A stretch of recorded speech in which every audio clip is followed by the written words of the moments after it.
বাংলাদেশকে বিশ্বকাপে সুপার 8-এ খেলার সুযোগ দেখতেন সুজন। ব্যর্থতা বলে টি-20 সিরিজের বিশ্বকাপে শুরুটা শ্রীলঙ্কার বিপক্ষেই জয় দিয়ে শুরু করেছে বাংলাদেশ, ফলে এখনো ব্যর্থতার সামনেই হাতছানি রয়েছে সুপার 8-এ খেলার। দেশ ছাড়ার আগেই চন্ডিকা হাথুরু সিং ও নাজমুল হোসেন শান্ত বলেছিলেন সুপার 8-এ খেলার সুযোগ নিয়েই দ্বিতীয় রাউন্ডে সুপার 8-এ খেলবেন তারা, কথা দিয়েছিলেন। যদিও এরপর যুক্তরাষ্ট্রের কাছে সিরিজ হেরেই পুরপুরে বেঁকে চলে গেল তাদের।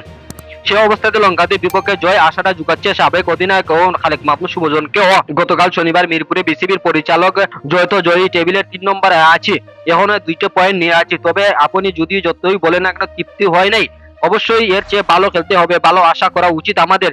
সেই দলে আমরা এর চেয়েও ভালো দল। আমি মনে করি 125 রানে অতিক্রম করা, এগিয়ে যাওয়া আমাদের কষ্টের দরকার ছিল না। সুজন বলেন, যেহেতু আমরা একটু চাপেই ছিলাম, আমেরিকার সঙ্গে 2টি ম্যাচে হারলাম, ভারতের সঙ্গে প্রস্তুতি ম্যাচও শেষটি ভালো হয়নি আমাদের। অবশ্যই আমাদের ব্যাটিং গ্রুপে একটু চাপে ছিল, লিটন সৌম্য শান্তকে নিয়ে অনেক আশা ছিল, চাপে ছিল তারা, এদের ও চেহারা বুঝেছিলাম, অনেক চাপে ছিল তারা। এরপরও স্বাভাবিক স্তরে জয় নিয়ে এসেছে, এটাই গুরুত্বপূর্ণ।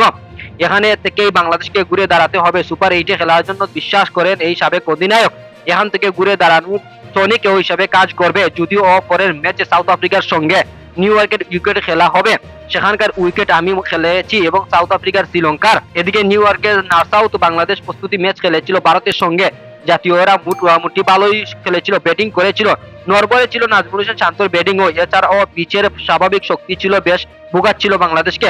তবে সেই উইকেটে ভালো খেলার প্রত্যাশা সুজনের, সেটা কঠিন হলেও উইকেট ব্যাটসম্যানদের ভালো খেলার দেখাচ্ছেন তিনি। এরপরে নেদারল্যান্ডের কাছে, নেপালের কাছে জিতলে আমরা সুপার 8-এ উঠতে পারবো। আশা করি এখান থেকে ভালো কিছু ফিরে আসবে।